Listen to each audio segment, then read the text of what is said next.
बिस्मिल्लाहिर्रहमानिर्रहीम। अस्सलाम वालेकुम। आज हम मटन कढ़ाई बना लेंगे। मैंने पानी डाल लिया 2 गिलास।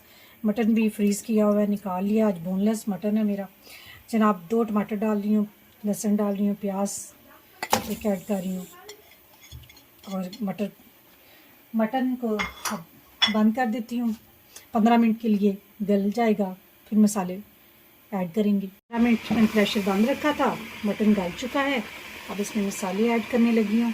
1 चम्मच सुरख मिर्च है, 1 चम्मच नमक है, 2 सब्ज़ इलायचियाँ हैं, हल्दी 1 चम्मच है और मिक्स पिसा हुआ गरम मसाला 1 चम्मच है। ये सारा कुछ इसमें ऐड कर देने लगी हूँ। मज़ीद इसको ये पानी ड्राई करूँगी मैं इसमें। ये जितना सॉफ्ट आज मटन होगा ना उतना मज़े का बनेगा। बोनलेस है मटन। मटन गल चुका है। अब इसमें कुकिंग ऑयल ऐड करके इसे 5 से 6 मिनट भूनते हैं।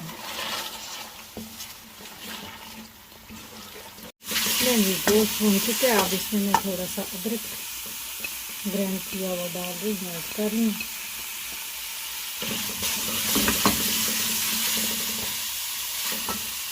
फिर साथ ही मैं इसकी थोड़ा सा योगर्ट ऐड करूँगी।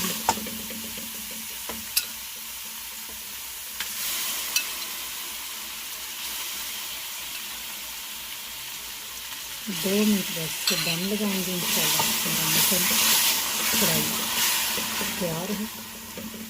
लें जी, मज़ेदार मटन कढ़ाई तैयार है। आप करें इसे इंजॉय। सारी टाइम हमें दें इजाज़त। अपनी दुआ में याद रखें। अल्लाह हाफ़िज़।